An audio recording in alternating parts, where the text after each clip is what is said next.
Hi guys, we got some carrot to make some carrot oil, and I want you to stay with me on this process. It's so simple, easy. If you have carrots, like I use 7 large carrots and some essential oils and coconut oil, keratin, and olive oil, all from my kitchen. All right, and you're gonna go ahead and follow the steps like I had listed them on this videos. And it's so simple: grating, slicing, finely, and everything. It's so simple to do. Just stay tuned. It's so easy. By the way, while we're making this, of course we can eat it because it's good, it's healthy, and yeah. Now, this is the first method that many people usually do, which is cooking it directly. But I don't usually go with this because it's normally kind of like doesn't absorb the carrot. Carrot itself doesn't produce oil.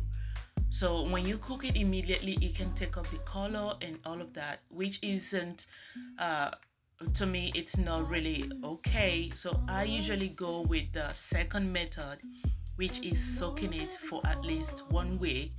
In this way, it can, soak up all the stuff. And once I'm done with this, you can see here that when I opened it, it was swelling up me. It was already kind of like a little fermenting with the coconut oil that was in there, and then and I had to put it on fire on medium heat. Just this is just a regular process for me in order to kill the microbes that were, because we let it on a room temperature for 1 week. So if you're gonna keep your oil in a refrigerator all the time, you might skip this process and go ahead and turn it over into a container directly. But I always recommend this, just not to kill whatever essentials, but to bring out to destroy the microorganism that could have gotten into, because we cultured this very sample in room temperature. Now the next step is to go ahead and strain into a container after it's been cooled. All right, it's simple. You get a strainer. If you don't have a strainer, you can use a coffee paper. You can use something that is so tinily twined together that can easily let the oil pass through and the chaff stays back.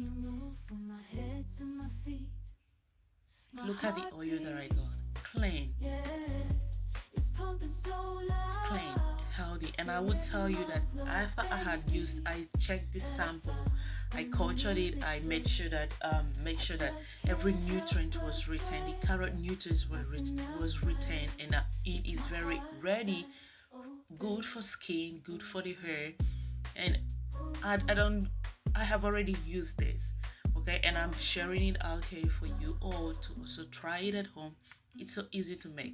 Now the one other thing that I'm gonna tell you is that this chaff now that is remaining, you can see I was sparingly not letting out all the oil go out. Okay, you will see and you will notice right here that at the point I stopped removing the oil from the chaff.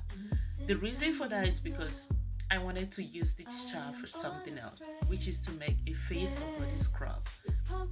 Yeah, with the essential oil and everything, you can use it to make it. But I will show you in another video how to do that. Check out the oil we got. So clean, healthy for the skin and for the hair. So great. And right now, go ahead, turn it into a container.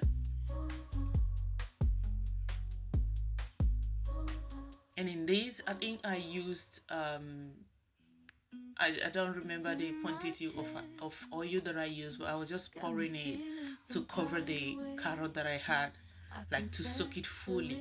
And this is what I got afterwards. Okay, but this is not just the oil. You notice that the other chaff had lots of oil in it, which I let go on its own because I'm gonna use it in another video. How do you say this? You can easily do this in your house. It takes some time, yeah, but it's recommended. It's good for healthy skin, healthy hair, especially if you have some blemishes in your skin, some dark spots, everything. This carrot oil is good for it. And now for the root of your hair, you know that carrot is very healthy, it's very good. It reduces itchy, dandruffs, and so many other scalp issues that your hair might have. If you like this video, I want you to comment below, subscribe to our Smofrel channel, Mofrel and Jacinta. Subscribe, like this video, and stay tuned for more. Bye. Lost in the sound.